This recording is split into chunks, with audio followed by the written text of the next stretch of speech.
Hello everyone, welcome to my weekly series where I discuss the script analysis of a particular movie that I've seen recently. My name is Joy Cheriel Brown. The movie I want to talk about this week is called Nostalgia. This movie was a movie that I saw a few weeks ago. And first of all, I want to say that I try to keep these videos very short and talk about a specific element of script. And this movie had very moving performances. It's kind of hard to have a film with actors with the caliber such as Ellen Burstyn, John Hamm, and Catherine Keener without having some type of emotional response to it, especially when it's sentimental like the movie Nostalgia is, that talks about loss basically. It's very hard not to be moved by the performances. I even cried. However, that's not what I talk about in these videos. I talk about the script analysis. And the biggest weakness about the script, which has the story written by, let me check my notes because I don't remember, Mark Pellington and Alex Ross Perry. They did the story, and then it was written by Alex Ross Perry. The problem with this script is in the dialogue. Each character has a speech that goes on forever. And with a movie being about loss, of course the speeches feel like really long eulogies.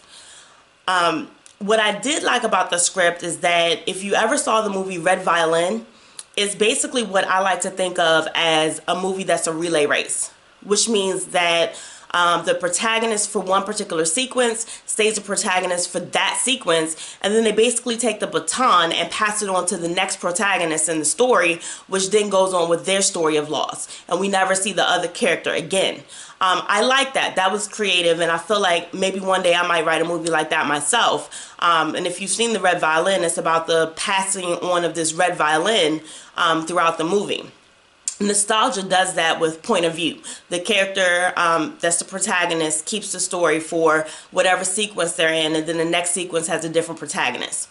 But like I said, the speeches are entirely too long.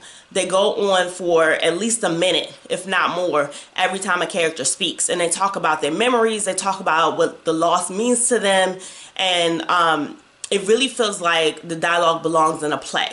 The difference between a play and a screenplay is that good actors technically like, or typically like, the least amount of words possible because they get to perform at that point with physicality, emotions, and that sort of thing. But when you're talking forever and ever and ever, that belongs in a play, not a screenplay.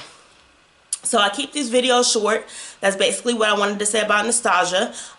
It was a story that moved me in terms of getting an emotional response out of me, but the dialogue was terrible. The speeches lasted too long. If we could cut the dialogue down and have a little bit more visual to tell the story, a little more showing instead of telling, then we might have had a movie that could have gotten a few more stars than what it did get. Thank you for joining me this week. If you are interested in script coaching, please reach out to me either through the website at www.thirdpersonomniscientproductions, or you can email me directly at joy.cheriel.brown@gmail.com, and I'd be happy to give you a free coaching session. Thanks for joining. Be sure to like, subscribe, and share this video if you enjoyed it. Thank you and have a great week.